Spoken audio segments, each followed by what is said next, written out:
Welcome. Pleasure to see you, Patrice. How are you? I'm very good. I'm very good. So we're about roughly 6,000 people listening to us. So I have a few questions, if you may. I hope that they will give a lot of value for them. So, of course, Simon, let's start by referring to one of your best sellers. The start with why. How great leaders inspire everyone to take action. I know it's one of your old bestseller, but I think it's also used with many people. It's a principle that is compelling for me as a leader, but also because I'm convinced that at Fortinet, we have a great vision to pursue. The vision we have at Fortinet is making possible the digital world that everyone can trust. So it's go beyond just selling product or services. In today's context, our role as cybersecurity expert is quite critical to protect society from cyber risk and attacks. So I lead the team, and we want my sales team, of course, to be successful, but it's go beyond simply doing businesses. We want them to, of course, find a purpose or at least inspiration on their job. And I'm sure having you with us today will give us a great insight into how this make it happen.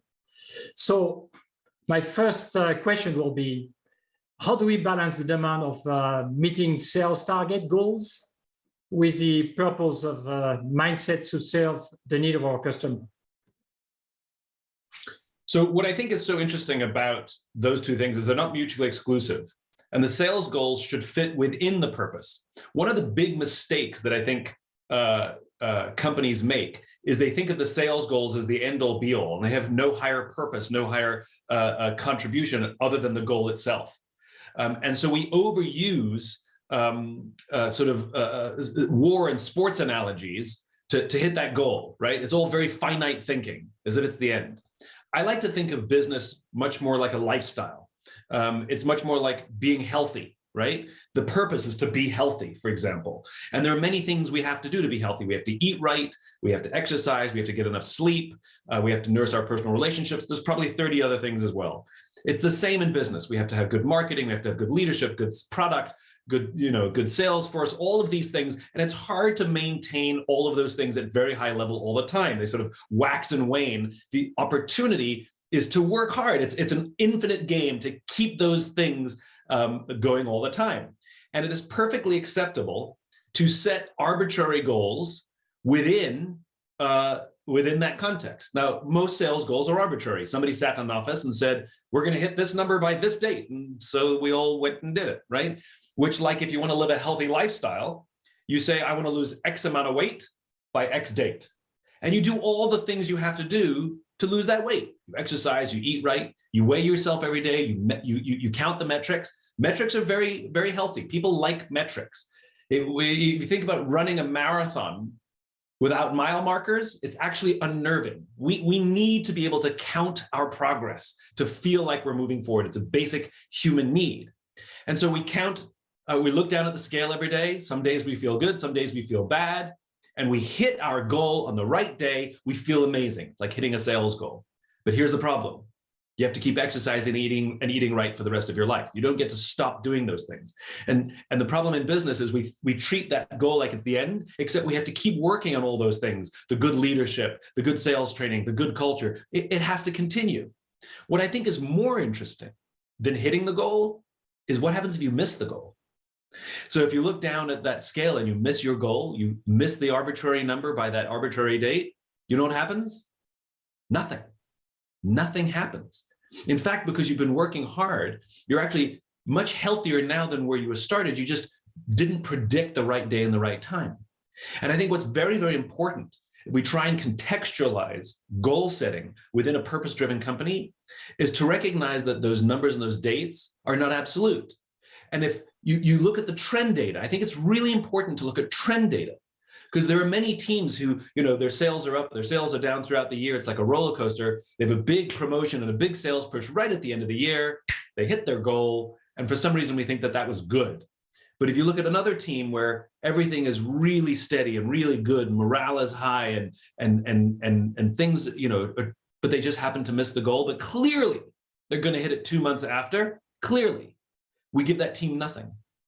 And so I think it's okay to have the goals. It's good to count things, but I think as we move forwards and become more purpose-driven, infinite-minded companies, we have to start including trend data to understand that it's contextualized. Like this goal is designed to advance something bigger than ourselves. Yeah, it makes a lot of sense, and I think I agree in the sense that you need to set some goal because that's also drive direction. Otherwise, people are a bit lost. So, but it's not necessarily the ultimate objective. And putting the people in motion, and as you say, training and doing sports and cycling, you have to train, and it's a hard job. So every day, and then at some point, yeah, you reach some summit, and then you're happy, but it's just an ongoing process. So very good insight. So I really appreciate that. So and maybe talking about as you know, the main topics of our sales kickoff is about elevate leaders. And we're not talking about a rank or grade perspective, but rather more about how and who act as a leader. So I'd like to get your insight on how do you define your leaders? So I think leadership is one of the most misunderstood subjects in business, quite frankly. Very often when we talk about leaders, we're talking about rank or hierarchy. But you and I both know many people throughout our careers who at very high levels of companies who are not leaders. We do as they tell us because they have authority over us, but we would never trust them or choose to follow them. And you and I both know people at low levels of organizations who have no formal rank or authority, and yet they've made the choice to look after the person to the left of them and to look after the person to the right of them, and we trust them and would follow them anywhere. Leadership fundamentally is the responsibility to see those around us rise. And we hope that you obey and exhibit the qualities of good leadership when you have a position of leadership, but you can obey and pursue good leadership at any rank. Leadership has nothing to do with the rank or position. It's the responsibility to see those around us rise. That's what makes someone a leader. Yeah. So what will be potentially as a tip for the different population we have? As I agree with you, it's not just the position. Everybody can be a leaders, but and maybe the mistake that they should avoid. Well, one of the big mistakes is to think that it's all about you. Human beings are social animals. If we could do everything by ourselves, we wouldn't need friends and we wouldn't need a team. We wouldn't need coworkers. We could just do everything ourselves. And at the end of the day, we can't do everything ourselves. And so it's understanding that you're a part of a machine. And the more you help keep that machine well-oiled, which means open and clear communication, setting clear guidelines and expectations, being able to resolve conflict in a healthy manner, things like this help keep the machine working, and that the people who support you will be there for you because they know that you would be there for them. And so what great leaders do is they work to be there for their team members or those in their care. Remember, when we're junior in our companies, when we first join the company will give us tons and tons of training so that we'll be good at our jobs, right? And some people get advanced degrees, engineers and the like will get advanced degrees so that they'll be good at their job. And if you're really good at your job, eventually you'll get promoted to a position where you're now responsible for the people who do the job you used to do. But we very rarely give any kind of training or sort of apprenticeship on how to be a leader. And just because somebody was good at their job doesn't mean they're good at leading other people's being that good at that job. A good salesperson doesn't necessarily make a good sales manager, for example. They're different skill sets. And so one of the things we have to remember when we occupy a position of leadership is we now have the responsibility to see those in our team, do well, to help them work to their natural best. It's not just about us and how good we are or how good we were when we used to do the job they used to. It's a different skill set and a different mindset. I think I agree, and I think you answer a bit of maybe the next question more about the management. So the people they are in this position of leaders, what in fact they can do for supporting and encourage others to act as a leader. What will be your suggestion here? That's more like management. On how to become a leader, you mean? Yeah. Say it again. No, I say more from the management perspective for the people they're already in the position to be a leader, as appointed as a leader. what they can do to support and encourage, in fact, the others to act as the leaders. So more management. Great question. Yeah, absolutely, great question. So one of the muscles that good leaders develop is, believe it or not, empathy. So what does empathy look and sound like in a corporate environment? It doesn't mean walking around crying. It's not what it means. It means being able to see another person as a human being, not just as a cog in a machine. So, for example, here's a fairly common scenario in a business. You know, a manager walks into somebody's office and says, "You've missed your numbers this quarter. You know, we've had this conversation three times before, and if you don't hit your numbers the next quarter, I don't know what's going to happen." Right? That's a fairly normal scenario. If you inject empathy into that scenario, it goes a little differently. The manager walks into the office or calls them up and says, "You know, you've missed your numbers for the third time in a row. We've had this conversation before. Are you okay? I'm worried about you. What's going on?" That's a muscle that has to be developed, where that person feels that someone has their back, that someone cares for them. And that pays back in spades over the course of time. And people will give their blood, sweat, and tears to serve and give back and follow a leader who they believe sees them as a human being and cares about their well-being as a human being, not just if they're hitting their numbers. Yeah, I agree. So I think it's not often where you can get such of kind of advice or training, because typically management is about, you know, process and skill, not too much about talking about empathy and how to act. We are talking about human people. So do you know where potentially our reps can find this? Is more a job from, of course, the management, but more HR or maybe advisor from outside should come? What's your view here? Well, you know, good leaders are students of leadership, and they're fascinated by the subject. They read books, they watch talks, they're constantly talking about the subject. And companies do have a responsibility, I believe, to offer some of that training. You know, good leadership training includes skills like, and I mentioned some of these before, you know, how to resolve conflict, how to have an effective confrontation. What happens if something goes wrong or somebody did something badly? Like, how do you tell them in a way that they'll hear that information rather than just be defensive? You know, how to have an effective confrontation, how to have a difficult conversation, how to listen, active listening, where you listen for meaning rather than listening for words. These are learnable, teachable skills. And yes, whatever training department or HR facility you have should provide that training as you make your way through the formal rank structure, so that you are equipped for the new job you have, just like we would if you were in a technical job. So yeah, that's part of it. But also people who are, like I said, who aspire to be leaders, they do their own studying.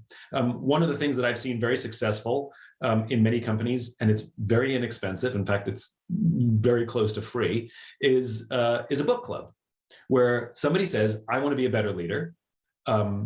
They choose to read a particular book, and people volunteer and they read 2 or 3 chapters a week and get together at lunchtime or whatever on Friday after work, and they talk about the chapters, and they just have a book club. And slowly but surely that book club grows. And then finally somebody says, "You know what, this was such a good book. I bet I could teach a class to other people about the subject of this book." And before you know it, you have a homegrown leadership training program. I've seen that work very, very, very successfully, and it's very, very simple to implement a book club. Yeah, very good advice. And I think it's a good idea we'll try to implement. I think I agree that the challenge is like leaders really, you see leaders where they are more against the I would say difficulty. So it's not like when everything goes well, because that's also an easy job. It's also, especially for our salespeople, when they are engaging with customer and get about more like challenging in their authority or adversary. So I think it's really where I think we see the difference between real leaders and, of course, people who just like a bit not prepared and may not be able to object against customers. So I think, yeah, it's part about the risk and where we should help. And we do see those guys performing because they are able to turn this difficult conversation to a more positive outcome. Look, every salesperson knows, every salesperson who's worth their salt knows that sales is in large part about relationships. You know, it's not just a list of prices and product attributes. You know, that's when you've become a commodity.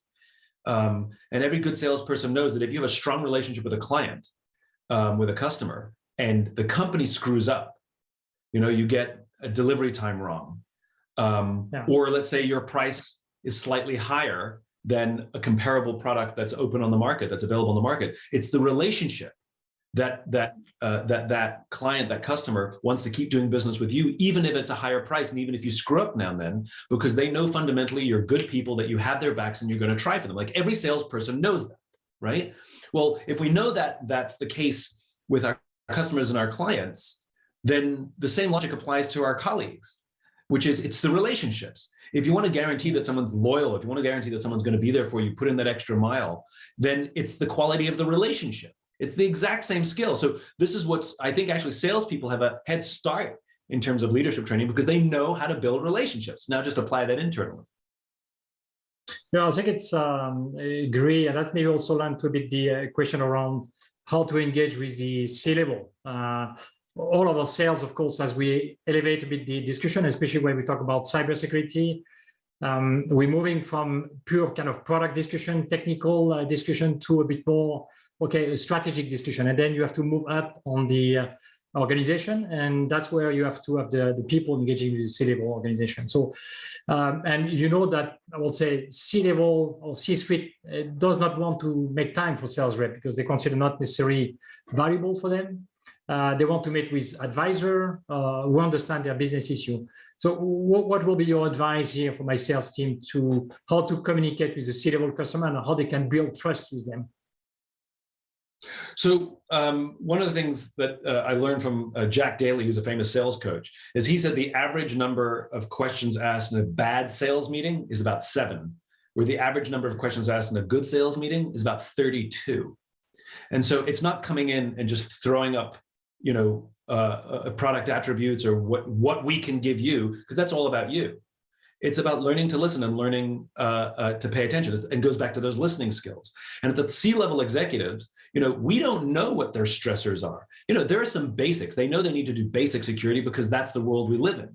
But why you over somebody else? And by asking questions and listening, not to try and find a way to get your product in there, but to genuinely try to help them solve a problem. The best salespeople sometimes say, you know what? I hear what you're trying to do, and I'll be honest with you, we're not very good at that, but I'm going to put you in touch with somebody who is. That builds trust. I'll tell you a funny story with me. When I was starting my career, and I started I had a marketing consultancy. It was my first little business that I started. I remember coming from the advertising world when we would talk to clients and we would tell them we were great at everything when we weren't. And trust would very quickly deteriorate because they would find out very quickly that we were junk in something that we claimed we were good. We got the sale, good, but we destroyed the relationship. That's a short-term mentality. And I remember I decided I was going to change that. And I would go meet with clients and they wanted me to do all this work. And I'd say, okay, before we move on, I want you to know I'm extremely good at this thing that you want me to do. I'm pretty good at this thing you want me to do. I'm acceptable in this thing you want me to do. And I'm terrible at this thing you want me to do. So what I recommend is let me do these things and hire somebody else and I'll partner with them for these things. And the result was they actually wanted to work with me more because I was the only honest person in the room. All the other salespeople, all the other companies that they were interviewing said that they were great at everything, which everybody knows is a lie because nobody's great at everything. And so the irony is by admitting my weaknesses, I actually built trust and built better long-term business relationships. Yeah, very good. I think it's a very good point, and I agree. Often that sales are, especially when they start, they try to say yes to everything and not necessarily expose where we are our weaknesses. And I think it's a good point. You can't be, as you say, it's a lie. We can't be good on everything. So and putting the emphasis where we have a very strong value, that may of course build this trust. So very good advice on this point. So I appreciate that. So.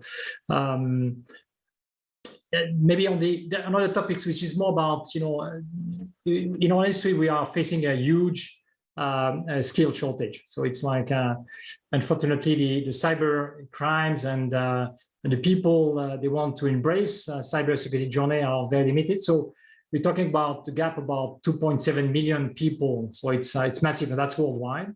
So we have few initiatives at Fortinet, on top of course, trying to sell product, but also try to push young generation or even veterans. We have a program in the US to embrace, in fact, cybersecurity job. So, and here, in this context of recruitment, and retention, which is very big challenge for us, they're all very critical, and to address them, we need to drive engagement.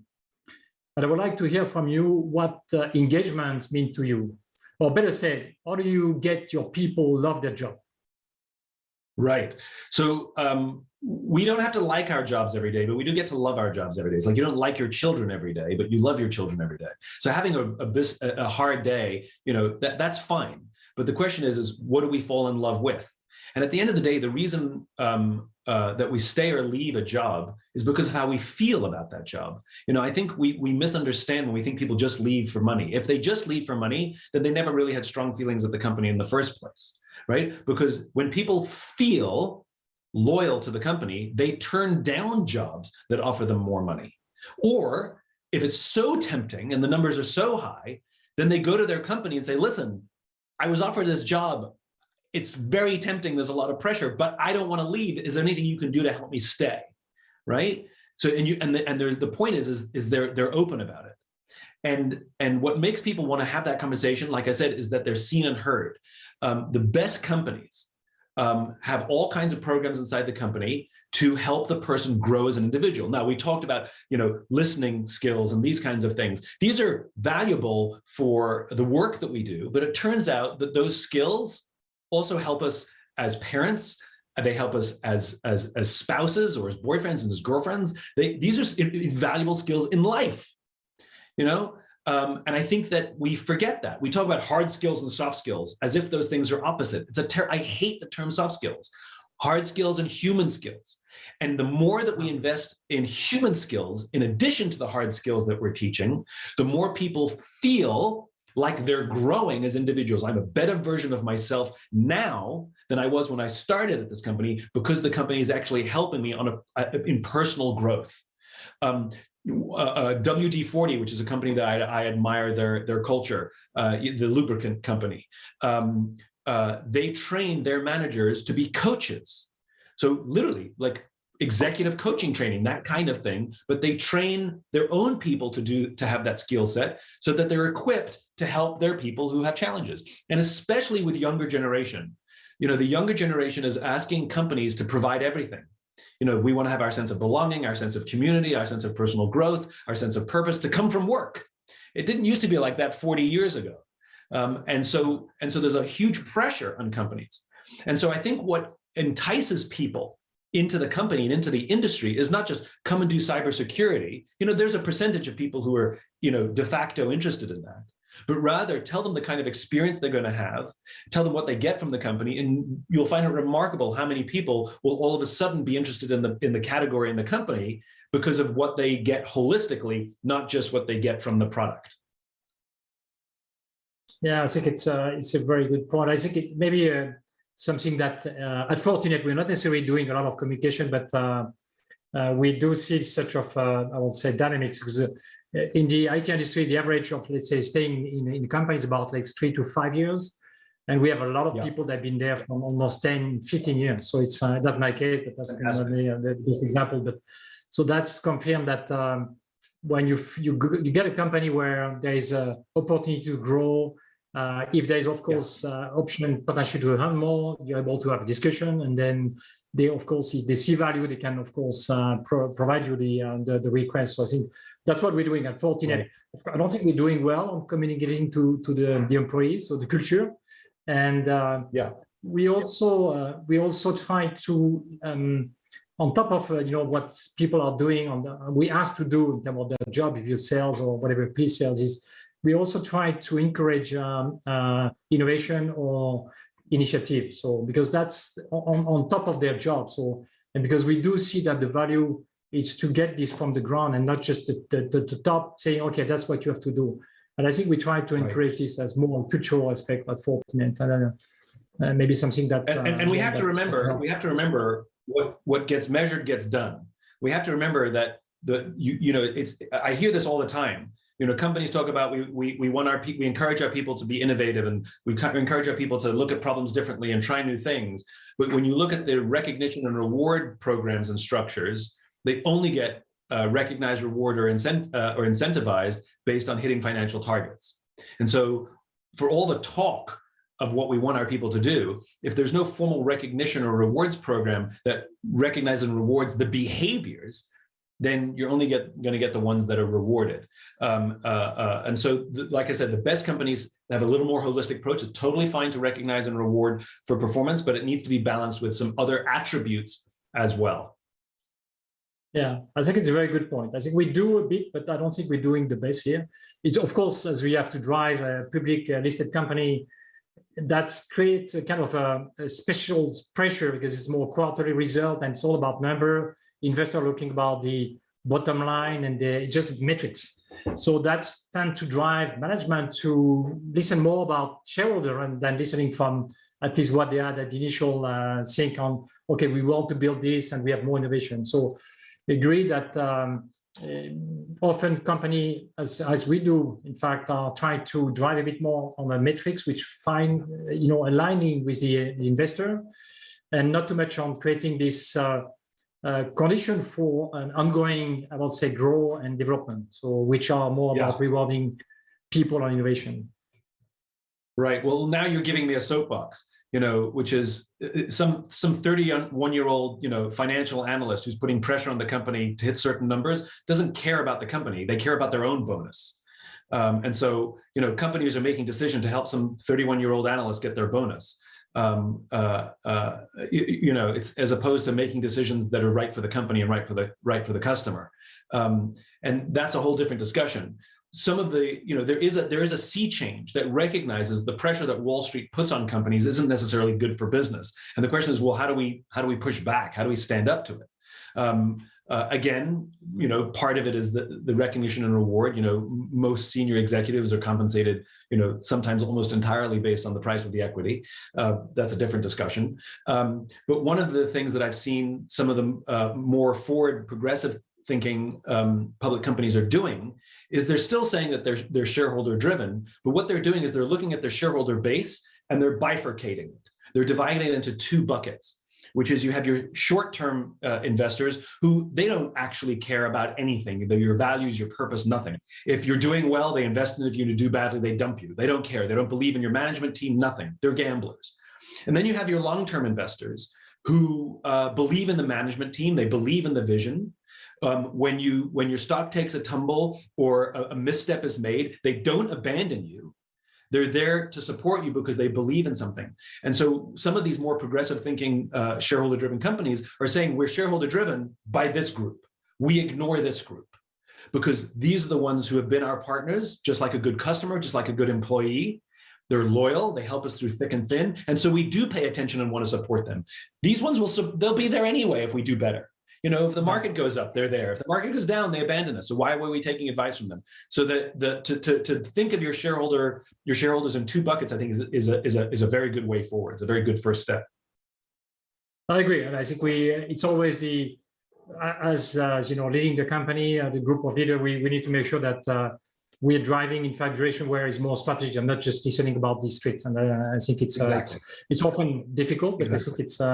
If I refer to Fortinet, we have the two co-founders, which are, as my same age as me, and they're talking about what we'll do in 10 years, 20 years. So it's quite, I would say, unusual in this IT industry because often, they just want to cash out and then, they care about themselves. And here in Fortinet, it's more about, long term. We're buying real estate, we're building, in fact, a new campus to really help, in fact, employees to enjoy the workspace. And so that's also maybe something that I think we do differently at Fortinet.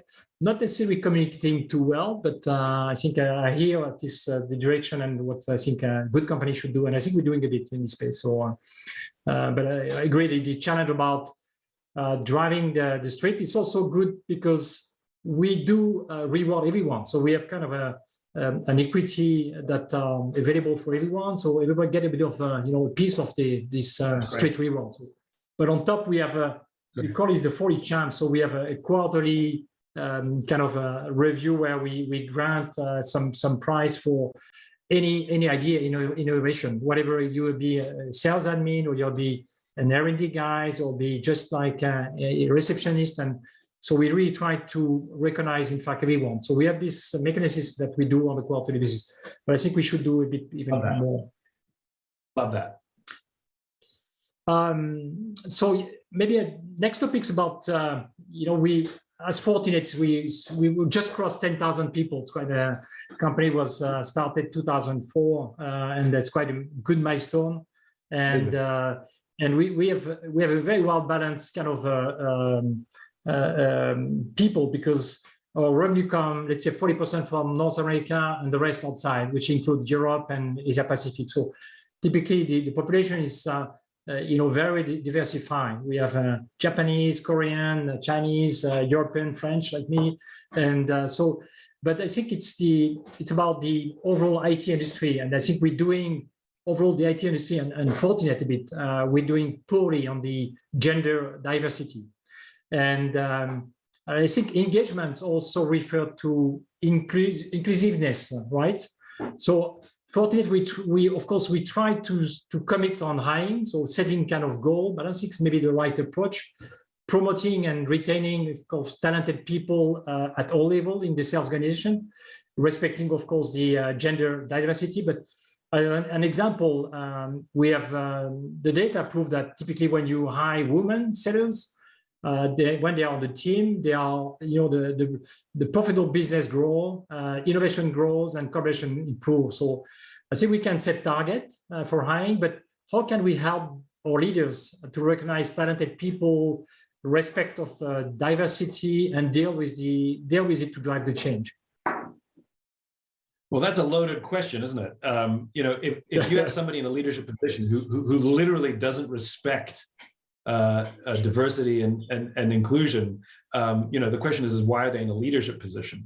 So it's a bit of a loaded question. Now, I understand the challenges. If you do things with intention, if there's an intention to go out and find something, you're more likely to find it. And I also think what companies with resources can do is build their own bench, which is go to universities, invest in the programs that will train the people, train, in this case, as you said, some gender diversity so that they have the skills, and then and offer them the potential for jobs when they come through the program. So you set them up. In other words, build your own bench. Because I've heard this from companies before, which is, we'd love to, but the talent's not there.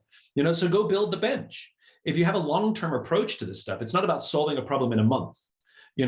It's about solving a problem so that it's sticky, so that it's not just a reaction, but rather it becomes inculcated and built into the fabric of the company. And I go back to leadership training again, which is what good leaders recognize is that a diverse workforce brings diversity of points of view. If everybody looks like me, went to a similar school as me, was brought up like me, then we're all going to have kind of similar points of view on some of the challenges we face. But when we have people with different racial backgrounds or different genders, some people who grew up in Europe versus America or rich versus poor, they bring entirely new perspectives based on their worldview to a problem. And the more diverse perspectives we have on any challenge means the more options we have to solve that problem. And this is not surprising to me that when you say when we have more diversity, we're actually better at the thing we're trying to do. That makes perfect sense.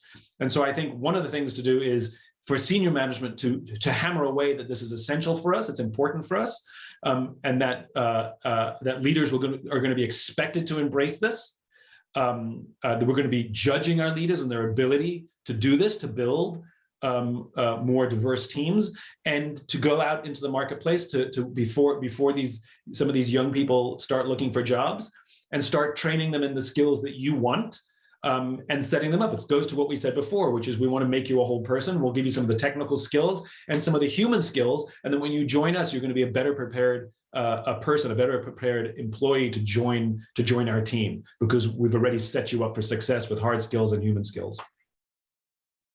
I agree. I think it's also may help on this I will say, finding the people, because of course, we think that maybe the right people are the people that has been getting the skill from the school or university specifically to the sector, but especially in this industry, you can have people they can quickly learn and they can really adapt, and then and of course trying to bring different view, different go-to-market approach by the experience can also help to improve in fact the way you are engaging with customers. So I think it's something, and we do of course activity like I was mentioning that we have this veteran program in the US where we try to help them to find a new job. We have similar kind of initiative as well with the as we are part of the World Economic Forum. So, and here is about training. So we providing for free, so you can do it online, how to get the minimum and basic skill about cybersecurity, and then you can get this certification, and then you can potentially apply for a job anywhere in the world. So that's I think, that's fantastic. I think it's really helping a bit on trying to enlarge a bit more, the audience, because at the end, cybersecurity is about securing the digital life that we're all going through. And and I think what is missing here is that there is a bit of when you go to school, or even your kids that are maybe at very young, it's not often where they can get the minimum skill about how to drive and live with this social media and digital life. So there is almost no expertise. So we're building a bit of books here to help young people, what's the right approach, what not to do, and of course at the end is trying to create a bit more vocation in this space, and that should help. And that's whatever the gender. So it's really trying to bring more different people across the world. And here, I mean, again, I think building your bench is a great solution. And here again, it's maybe slightly different than other industry, because it's like police, and we're fighting against crimes. So it's like you have really it's an ongoing process. You are also the good side to try to build, in fact, the protection for the customer, for yourself, in fact, to prevent, in fact, any big challenge that will be in the digital life. So it's really more this mission that at least people, when they are applying for the cybersecurity job, and especially for companies that have a long term, they can see on top of course earning pretty nice money. So it's maybe the why you are working for the company.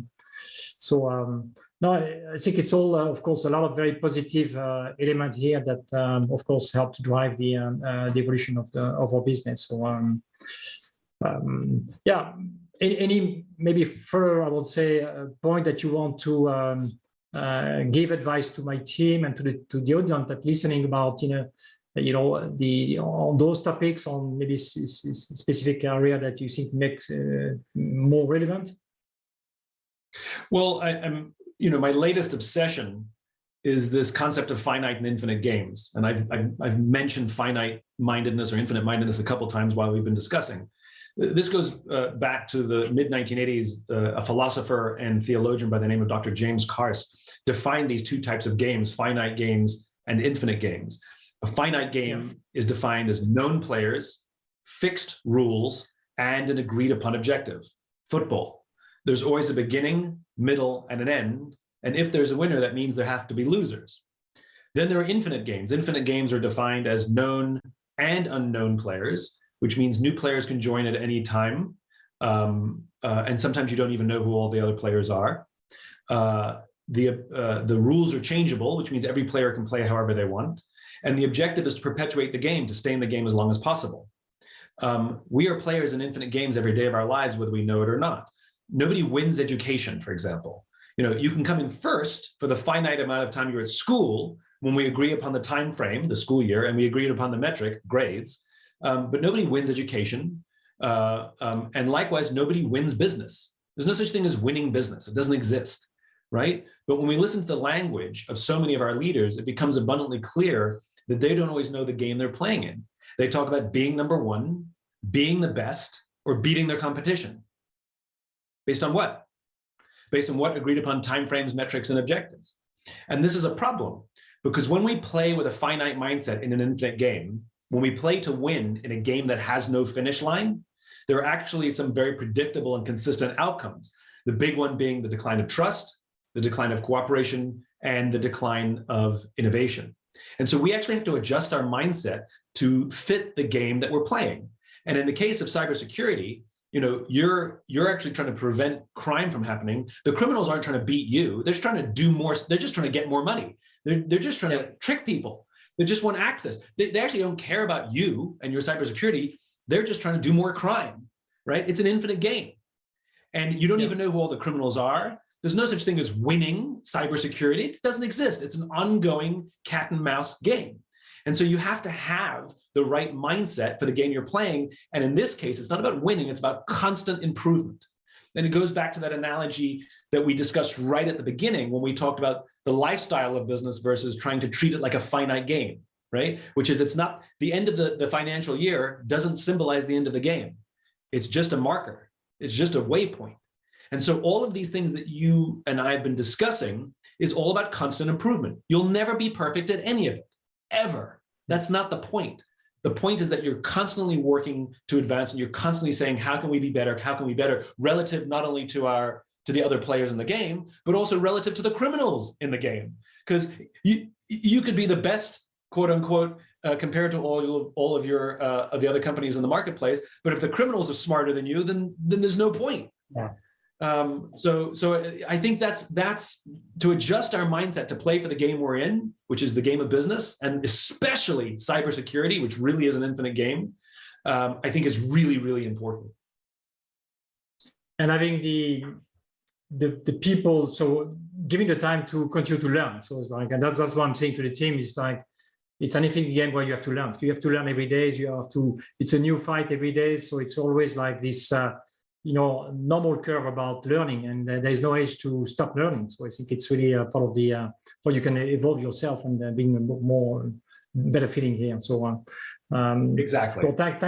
Maybe last point, which is maybe more about what we have all dealt during the last 2 years, and due to this COVID and pandemic, is really about, we're talking about the the post era of COVID and coming maybe hopefully in a few months, and we have been, and most of our sellers have been, in fact, engaging virtually like we're doing right now, which is not necessarily the best. So I'd love to be in the same place as you.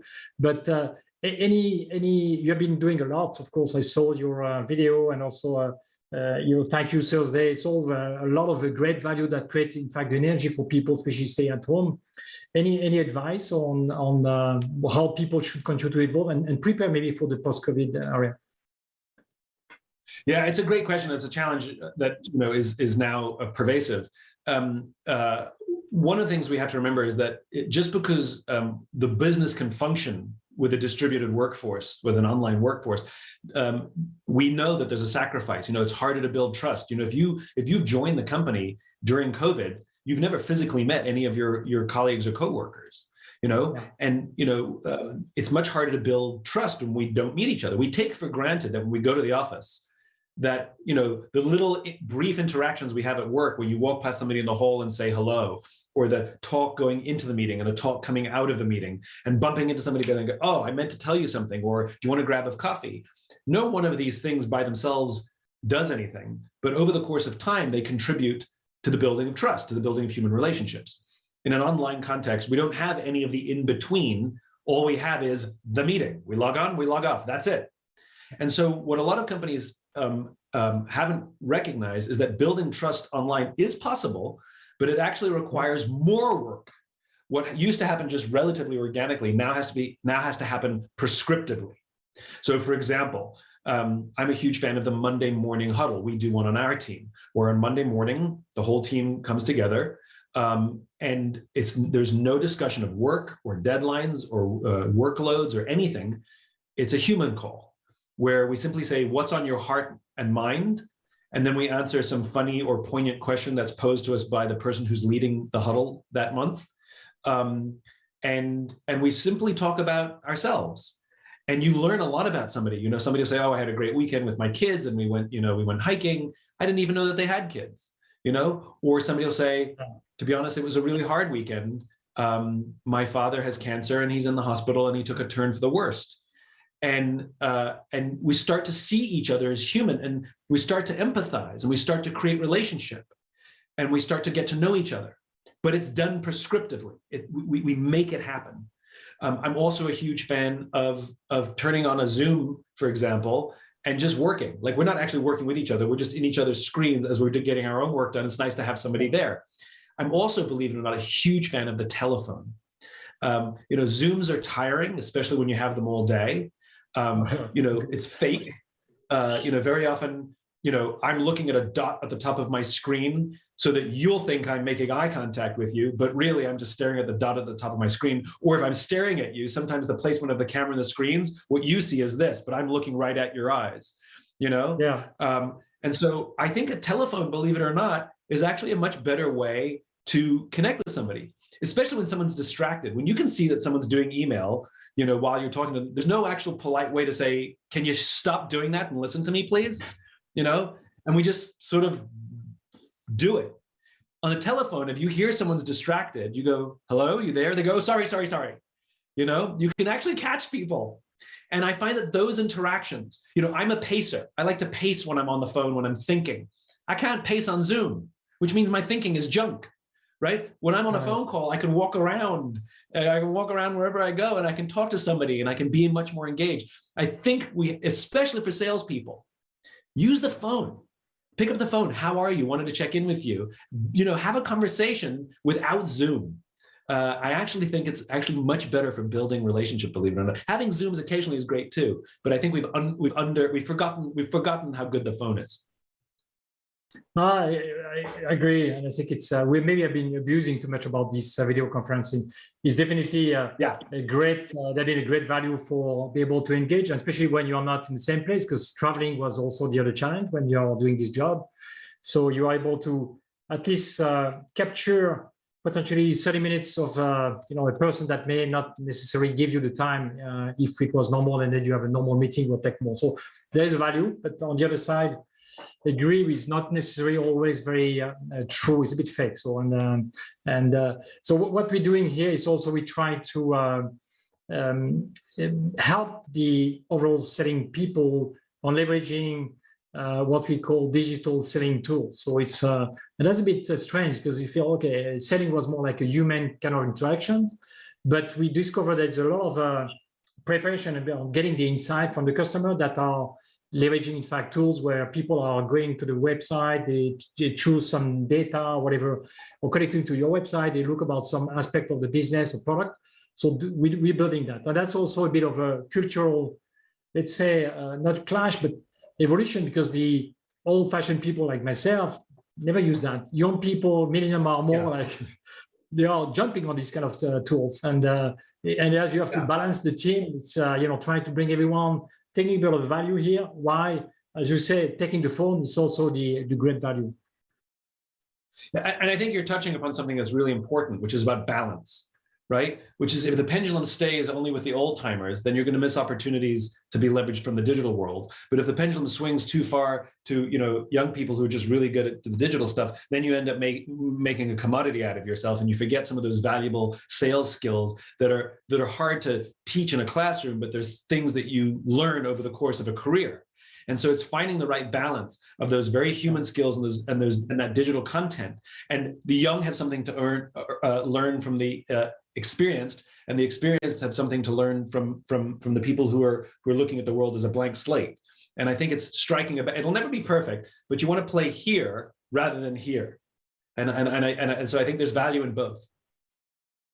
I agree. I think it's a very good point. I think we, as we're looking, hopefully, a more positive outcome this year. I think we do encourage a lot on, we call it like fresher events. So we are trying to meet somewhere, whatever, and then having this kind of discussion that we have been missing for some time now. And as also we're doing a bit of a kind of sport sponsoring. It's also the place where I think you can get contact with people on completely different contexts. So it's not talking about business.